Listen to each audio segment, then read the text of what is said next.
Hujan deras baru saja berhenti sore itu. Jalan tanah di kaki bukit desa Karangjati masih basah, diselimuti kabut tebal. Di antara pepohonan pinus, sebuah mobil Alf berisi rombongan tamu dari kota melaju pelan. Mereka hendak menghadiri resepsi pernikahan saudara jauh di desa sebelah. Google Maps-nya bener gak ini? Tanya Arman, Pak supir yang mulai tidak sabar. Katanya tinggal 5 menit lagi. Bang, jawab Rani, perempuan muda bergaun biru, sambil menatap ponselnya. Namun anehnya, sinyal mulai hilang. Di layar, titik lokasi justru berputar-putar di satu tempat. Tiba-tiba, dari balik kabut, tampak gerbang besar berwarna hitam dengan papan bertuliskan samar. Selamat datang di rumah Wiryo Family. Wah, kayaknya ini tempat kok megah banget ya. Ya, kata Rani takjub. Gerbang itu terbuka perlahan tanpa ada yang menyentuh. Dari dalam, lampu-lampu taman menyala lembut dan terdengar suara musik gamelan dari kejauhan. Mereka pun memutuskan masuk. Begitu masuk halaman, bangunan megah 2 lantai berdiri gagah, penuh lampu gantung, kursi-kursi pesta, dan tamu berpakaian rapi. Seorang satpam berwajah datar menyambut mereka di depan pintu. Silakan, tamu undangan. Acara sudah dimulai. Rombongan yang tadinya ragu langsung merasa lega. Mereka disambut ramah, dipersilakan makan, duduk di meja panjang berisi hidangan mewah, nasi kuning, ayam panggang, dan berbagai kue basah. Musik mengalun lembut dan orang-orang di sekitar mereka tertawa, menari, dan berbincang. Tapi ada sesuatu yang aneh. Saat Rani memperhatikan lebih dekat, semua tamu wajahnya pucat dan tanpa ekspresi, seolah hanya bergerak mengikuti irama. Namun setiap kali ia menoleh ke teman-temannya, mereka terlihat menikmati makanan itu seperti biasa. Ron, ini satenya enak banget, cobain deh, kata Dimas sambil tertawa. Rani perlahan menelan ludah. Di piringnya, sate itu tampak seperti potongan daging kehitaman, beraroma amis. Ia menaruh sendoknya, berusaha tersenyum, tapi tangannya gemetar. Di sisi panggung, pengantin pria dan wanita berdiri kaku, tersenyum tanpa berkedip. Wajah mereka pucat, seperti lilin. Di belakang mereka terpampang foto keluarga. Wiryo, nama yang sama dengan rumah misterius yang dulu diceritakan warga desa. Acara makin aneh ketika jam menunjukkan pukul 0 tepat. Lampu gantung bergetar, suara gamelan berhenti, dan satu persatu tamu di ruangan itu menunduk bersamaan. Satpam tadi berjalan ke tengah ruangan, lalu dengan suara berat berkata, "Terima kasih sudah datang. Tuan rumah senang mendapat tamu dari jauh. Jangan khawatir, semua akan tetap di sini untuk selamanya." Rani menjerit, tapi tubuhnya seolah terkunci. Cahaya lampu meredup dan pandangan matanya gelap seketika. Matahari mulai naik di balik kabut pegunungan.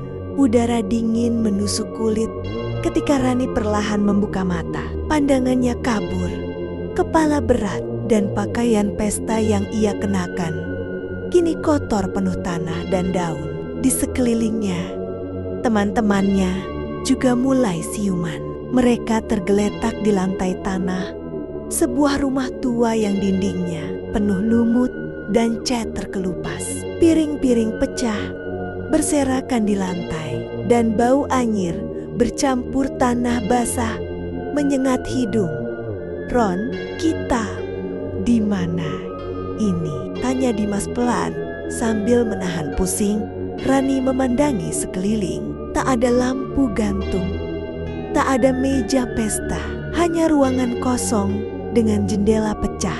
Namun, mereka semua masih ingat jelas bahwa semalam mereka makan di rumah besar penuh cahaya. Tiba-tiba, suara langkah kaki terdengar dari luar. Seorang lelaki parubaya dengan sarung lusuh dan jaket tebal masuk. Diikuti beberapa warga desa yang tampak waspada. "Sampeyan kabeh dari mana?" tanya lelaki itu dengan logat Jawa kental. Kita mau ke resepsi pernikahan di desa sebelah, Pak." "Tapi kayaknya nyasar," jawab Rani terbata-bata. Warga saling pandang. Salah satu di antaranya berkata pelan, "Rumah ini sudah kosong lebih dari 20 tahun. Rombongan itu kemudian dibawa ke rumah Pak Lurah Karangjati yang rumahnya tak jauh dari lokasi. Di sana mereka diberi air hangat dan makan pagi sederhana. Sambil duduk di ruang tamu, Pak Lurah menatap mereka dengan heran. "Jadi kalian semua masuk ke rumah itu malam tadi?" "Iya, Pak. Kami lihat ramai, ada pesta, banyak orang, makanan juga banyak." "Pesta?" Pak Lurah mengernyit. "Sejak rumah itu terbakar tahun 2003, belum pernah ada orang tinggal di sana." Semua terdiam. "Kalau boleh tahu, kalian lihat siapa saja di sana?" tanya Pak Lurah lagi. Rani mencoba menjelaskan. Satpam yang menyambut, musik gamelan, tamu berpakaian rapi. Tapi semakin ia bercerita, semakin aneh rasanya. Karena tak ingin memperpanjang, akhirnya Arman, sang sopir, menjawab cepat. "Mungkin kami salah lihat, Pak. Kabutnya tebal sekali waktu itu." Pak Lurah mengangguk pelan, namun wajahnya tetap ragu. "Baik, saya anggap kalian hanya tersesat. Tapi tolong jangan lagi ke arah bukit itu. Malam-malam medannya rawan longsor dan banyak binatang liar." Beberapa jam kemudian, setelah diberi makan dan istirahat, rombongan memutuskan untuk pulang. Mereka berterima kasih pada warga, lalu naik ke mobil elf yang kini sudah kering karena sinar matahari pagi. Sepanjang perjalanan turun, tak ada yang berbicara, hanya suara mesin dan deru angin menembus celah jendela. Rani menatap keluar jendela, melihat pepohonan bergoyang diterpa angin. Ia masih mencoba menalar. Bagaimana bisa mereka merasa berada di pesta semalam, padahal kenyataannya hanyalah rumah tua kosong. Namun ada satu hal yang terus mengganggunya. Sebelum mobil berbelok keluar dari jalan desa, Rani menoleh ke belakang El, dan di balik kabut tipis terlihat samar-samar bentuk gerbang hitam yang tertutup rapat. Beberapa minggu setelah kejadian aneh itu, Rani akhirnya kembali ke rutinitas kuliahnya di kota. Meski sudah berusaha melupakan, bayangan rumah tua itu terus menghantuinya. Setiap kali malam tiba dan hujan turun, ia bisa mendengar kembali gema tawa dan suara gamelan halus yang dulu mereka dengar di pesta pernikahan semu itu.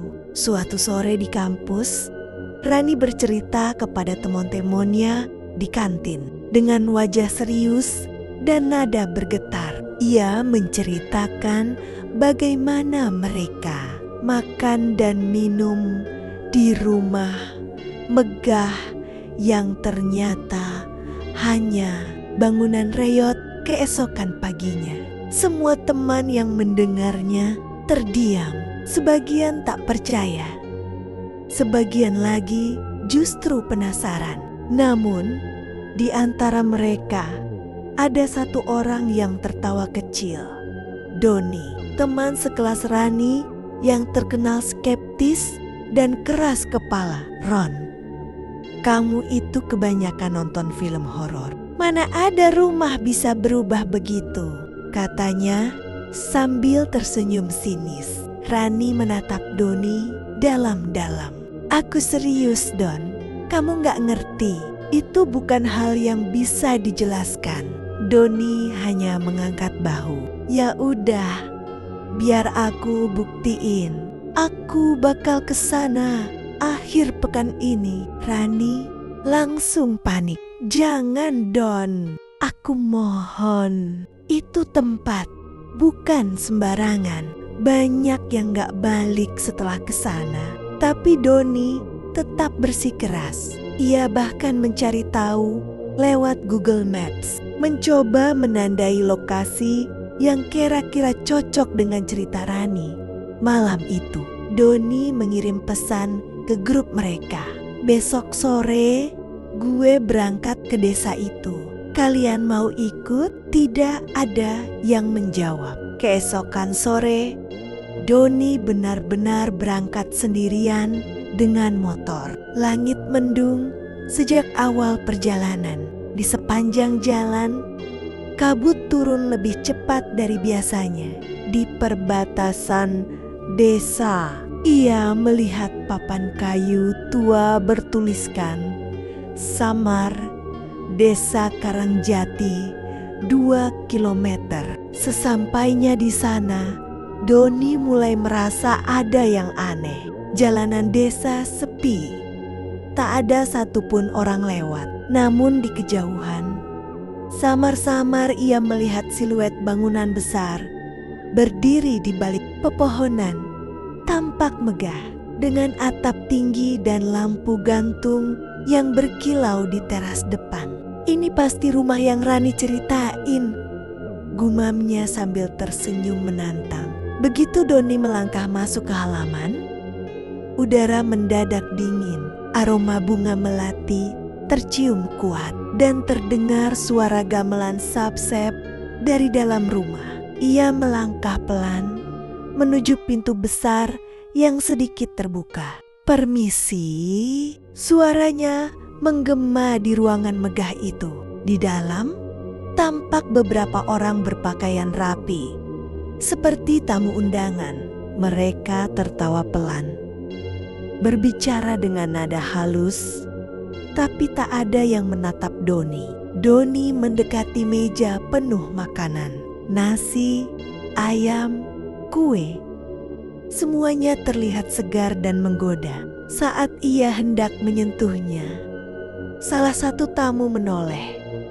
Wajahnya pucat, matanya hitam pekat, dan mulutnya tersenyum lebar. Selamat datang di jamuan kami. Suara itu bergaung lama di telinganya. Doni menjatuhkan piring dan berlari keluar. Tapi begitu sampai di depan halaman, rumah megah itu sudah hilang. Yang tersisa hanya reruntuhan bangunan tua penuh lumut. Dan di sudutnya berdiri seorang satpam tua dengan wajah datar menatap lurus ke arahnya. Sudah kukatakan, jangan datang malam hari, Doni berteriak. Tapi suaranya seolah tenggelam dalam kabut. Keesokan paginya, warga desa menemukan motor Doni di pinggir jalan. Kuncinya masih menancap, lampunya menyala, namun Doni sendiri tak pernah ditemukan. Rani menangis ketika mendengar kabar itu. Dalam hatinya ia tahu rumah itu kembali memakan satu jiwa lagi. Keesokan paginya, 2 orang laki-laki paruh baya datang ke kampus mencari Rani. Salah satunya adalah ayah Doni. Wajahnya keras, matanya merah, dan suaranya penuh amarah. Kamu, Rani, kamu yang ngajarin anak saya percaya hal-hal mistis itu. Bentaknya, "Maaf, Pak, saya tidak maksud begitu. Saya sudah larang Doni untuk ke sana," jawab Rani terbata. "Kalau kamu larang, kenapa dia tetap pergi?" Rani hanya diam, tubuhnya gemetar, menahan air mata. Beberapa mahasiswa mulai berkumpul, berbisik-bisik. Ada yang merasa kasihan, ada pula yang menuduh Rani bener-bener penyebab Doni hilang. Polisi kemudian turun tangan. Mereka menemukan motor Doni terparkir di pinggir jalan dekat desa Karangjati. Hanya sekitar 2 kilometer dari rumah tua itu. Namun motornya kelihatan kotor dan kunci masih menempel di kontak. Di jok depan hanya ada selembar kertas peta lusuh dan foto rumah megah yang entah diambil dari mana. Polisi menyebut kemungkinan Doni tersesat di hutan sekitar. Tapi warga desa punya versi lain. Kalau dia sampai ngelihat rumah itu jadi megah, berarti udah ditarik penunggunya, bisik salah satu warga saat diwawancarai. Rani tak bisa tidur berhari-hari. Ia merasa bersalah. Suatu malam, ia bermimpi berdiri di depan rumah megah bercahaya. Di jendela, terlihat bayangan Doni melambai. Wajahnya pucat tapi tersenyum samar. Rani terbangun dengan napas tersengal. Keringat dingin membasahi pelipisnya. Ia menatap jam dinding.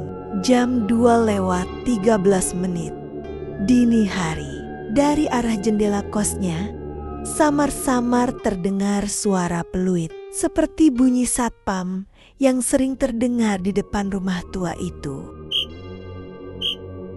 Rani menatap keluar jendela. Tak ada siapapun, tapi di kaca jendela, bayangan Doni berdiri menatapnya dari belakang sebelum perlahan menghilang bersama kabut malam. Rani pulang ke desanya di selatan pesisir, tempat masa kecilnya.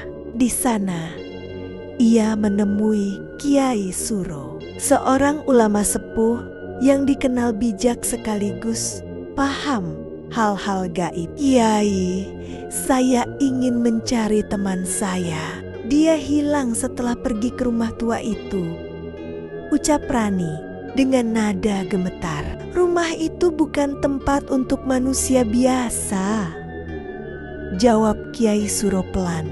"Kalau kau memaksa ke sana, kau harus siap kehilangan lebih dari sekadar teman." Rani menunduk, air matanya menetes, namun tekadnya bulat. Ia tidak bisa diam begitu saja. Malam itu, bersama Kiai Suro, kepala desa Karangjati, dan 4 warga desa, Rani bersiap menuju lokasi. Mereka membawa lentera, air, doa, dan beberapa ikatan bunga melati sebagai penanda jalan agar tidak tersesat. Udara malam sangat dingin. Kabut mulai turun dari lereng gunung, membuat pandangan samar. Dari kejauhan, samar-samar terdengar suara lonceng kecil, seperti berasal dari arah rumah tua itu. "Itu bukan lonceng sapi," bisik salah satu warga. Wajahnya pucat. "Itu tanda mereka sadar kita datang." Sesampainya di lokasi, mereka melihat sesuatu yang tak masuk akal. Rumah tua yang dulu tampak runtuh dan berlumut, kini terlihat megah, bersih, dan terang. Di halamannya berdiri satpam berpakaian rapi dengan senter di tangan, menatap mereka tanpa ekspresi. Kiai Suro membaca doa pelan. Namun Rani justru merasa seperti pernah berada di situ. Bau bunga melati, lampu gantung besar, suara gamelan lembut. Semuanya terasa terlalu nyata.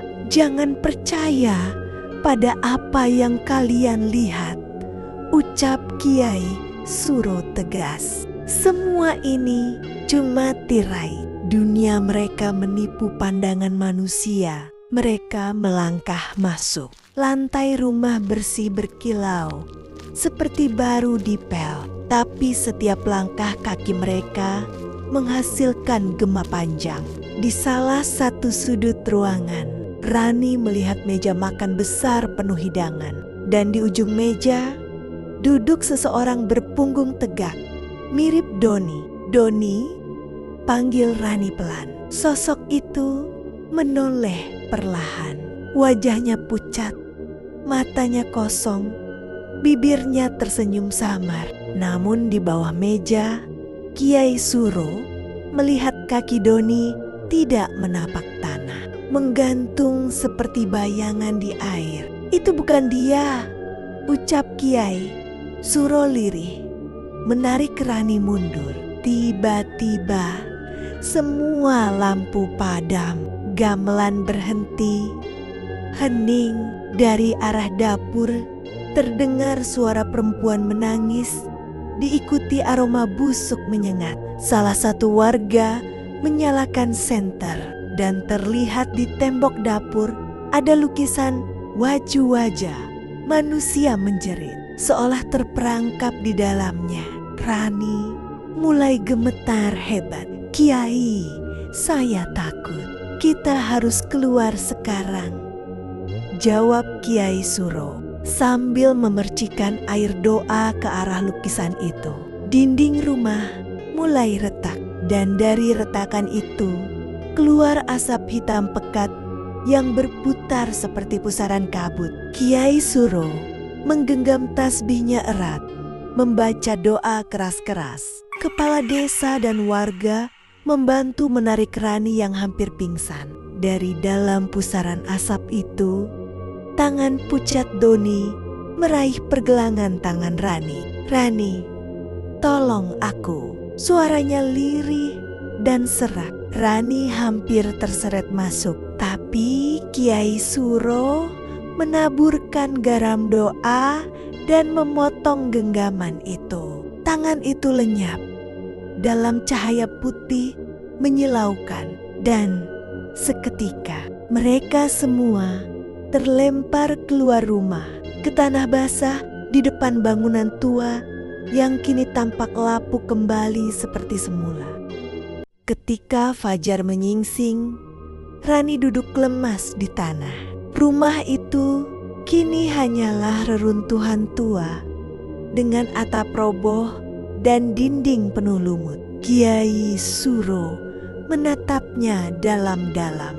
"Anak itu tidak sepenuhnya hilang," ucapnya pelan, "tapi jiwanya terikat di tempat ini. Ada yang harus dilepaskan suatu hari nanti." Rani menatap rumah itu sekali lagi. Angin pagi berhembus lembut, membawa aroma bunga melati, aroma yang selalu muncul setiap kali Doni menatapnya dalam mimpi. Ia tahu cerita ini belum benar-benar berakhir. Namun untuk sekarang ia sudah menunaikan janji untuk mencari Doni. Meski yang ditemukannya hanyalah bayangan di antara dua dunia. Sudah 2 minggu berlalu sejak kejadian di rumah tua itu. Rani kembali ke kampus dengan wajah sayu. Tasnya berat, tapi langkahnya terasa lebih berat lagi. Ia menatap gerbang kampus yang ramai oleh mahasiswa lain, tertawa, bercanda, dan hidup seperti biasa. Namun baginya, dunia tidak lagi sama. Setiap kali melihat keramaian, hatinya teringat pada Doni, temannya yang dulu selalu mengolok kebiasaannya menulis kisah horor. Kini justru menjadi bagian dari cerita yang tak pernah ingin ia tulis. "Ron, kamu gak apa-apa?" tanya Sinta. teman sekamarnya, sambil menepuk bahunya. "Nggak apa-apa, cuma masih belum terbiasa aja," jawab Rani lirih. Di kamarnya yang sederhana, Rani duduk di tepi ranjang. Di atas meja belajar ada foto kenangan saat mereka berempat. Rani, Sinta, Doni, dan Riko waktu camping di Gunung Ungaran. Ia tersenyum kecil, tapi matanya mulai berkaca-kaca. Hari-hari di kampus berjalan seperti biasa. Kuliah, tugas, makan di kantin, rapat organisasi, semua dilakukan dengan datar. Teman-temannya tahu Rani berubah. Ia lebih pendiam, jarang bercanda, dan sering melamun. "Kamu harus keluar, Ron.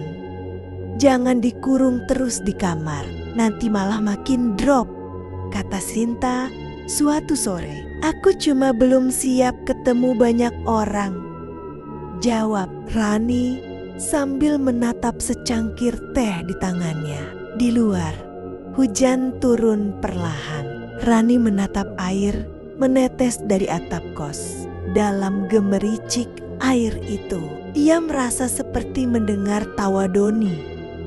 Bukan sebagai hantu, tapi sebagai kenangan. Dan untuk pertama kalinya, ia menatap langit sambil berbisik pelan, "Aku maafin kamu, Don." Beberapa hari kemudian, Rani dipanggil oleh Pak Arjuna, dosen pembimbing skripsinya. Rani datang dengan perasaan canggung karena ia sempat menunda kuliah hampir 2 minggu. "Rani, kamu gak apa-apa? Saya dengar kamu sempat kena musibah," tanya Pak Arjuna. "Iya, Pak. Saya baru pulih," jawabnya sopan. "Saya ngerti, Ron. Tapi kamu anak yang kuat. Kadang kehilangan itu bukan akhir, cuma bagian dari jalan supaya kita lebih peka dengan hidup." Ucapan itu menenangkan hatinya. Rani mengangguk, mencatat hal-hal ringan di buku catatan. Tapi di halaman pertama ada nama Doni tertulis. Nama yang ia tulis dulu saat mereka mengerjakan tugas kelompok bersama. Malam itu, Sinta menemukan Rani di balkon kos, menatap langit. "Masih kepikiran?" "Ya, iya. Tapi sekarang rasanya udah beda.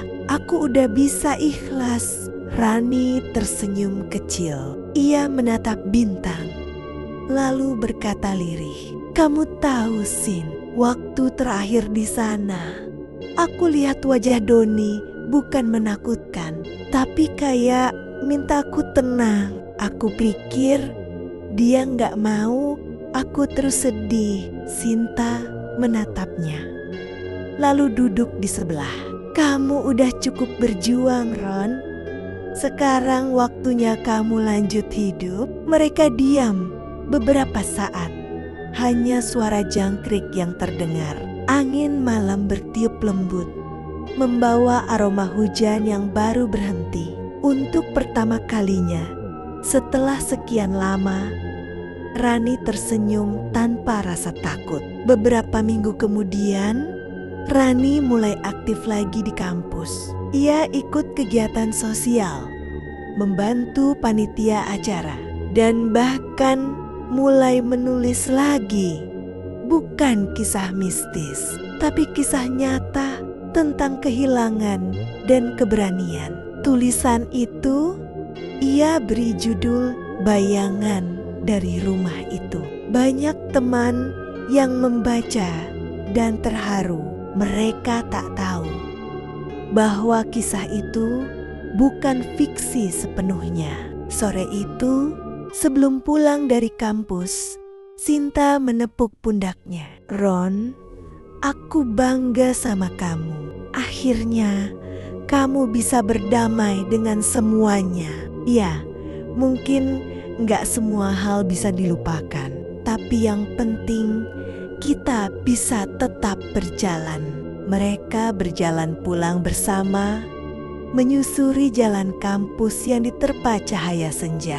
Di wajah Rani, untuk pertama kalinya, ada senyum yang tulus. Sudah hampir 1 tahun berlalu sejak kejadian itu. Sejak malam penuh misteri di rumah tua yang hampir merenggut nyawa banyak orang. Kini Rani sudah jauh lebih tenang. Ia tak lagi memimpikan wajah Doni, tak lagi terbangun karena bayangan rumah megah yang berubah jadi reruntuhan. Tapi ada satu hal yang masih tertinggal di dalam dirinya, rasa kehilangan dan keinginan untuk dimengerti. Suatu sore, Sinta, sahabatnya, mengajaknya keluar ke sebuah kafe mini di pinggiran kota. Tempat kecil tapi nyaman, dengan lampu, gantung hangat, dan aroma kopi yang kuat. Ron, aku mau kenalin kamu sama temenku. Orangnya asik, suka cerita juga, kata Sinta sambil tersenyum penuh arti. Rani hanya mengangguk, setengah malas, setengah penasaran. Tak lama kemudian, datanglah seorang laki-laki sekitar usia 23 tahun. Rambutnya sedikit berantakan, dengan kacamata bulat dan senyum ramah. Namanya Reza, mahasiswa jurnalistik yang sedang menulis tentang urban legend dan kisah mistis di Jawa Tengah. Aku sering dengar cerita rumah tua di Karangjati, kata Reza sambil menatap Rani. Katanya, cuma orang tertentu yang bisa lihat rumah itu dalam bentuk megah. Rani sedikit kaget. Ia menatap Reza dalam diam beberapa detik, lalu tersenyum kecil. Ya, katanya begitu. Tapi aku pikir mungkin rumah itu cuma cara alam buat nunjukin kalau ada batas antara dunia kita dan dunia mereka, jawab Rani pelan. Percakapan mereka terus berlanjut tentang dunia mistis, tentang hal-hal aneh yang kadang terjadi di luar nalar manusia. Tapi berbeda dari obrolan lainnya, kali ini Rani merasa nyaman. Reza mendengarkan, bukan menilai. Ia tak menganggap Rani gila atau mengada. Justru ia kagum pada keberanian Rani menghadapi hal seperti itu. Sore berganti malam, kafe semakin sepi. Di luar, hujan rintik turun perlahan. Reza tersenyum, menatap keluar jendela. Aku gak tahu kenapa, tapi aku ngerasa mungkin semesta nyuruh aku ketemu kamu. Mungkin biar aku bisa nulis cerita ini dari sisi yang benar. Rani tertawa pelan. Kalau kamu mau nulis, tulis aja. Tapi janji satu hal, jangan sampai rumah itu bangkit lagi dalam cerita kamu. Reza mengangguk mantap. Beberapa bulan kemudian, tulisan Reza tentang rumah yang tak selalu tua terbit di majalah kampus. Cerita itu bukan tentang hantu, bukan tentang arwah, tapi tentang keberanian seseorang berdamai dengan ketakutan dan masa lalu. Rani membaca tulisan itu sambil tersenyum. Duduk di kursi kafe yang sama, kini bersama Reza di sampingnya. Langit di luar bersih, tanpa kabut, dan untuk pertama kalinya sejak lama, Rani merasa hidupnya benar-benar pulih. Pesan moral, kehidupan memang tak bisa menghapus masa lalu, tapi ia bisa menyembuhkan. Dan di bawah langit yang tenang, Di antara secangkir kopi dan tawa baru, Rani akhirnya tahu bahwa tidak semua kisah horor berakhir dengan tangisan.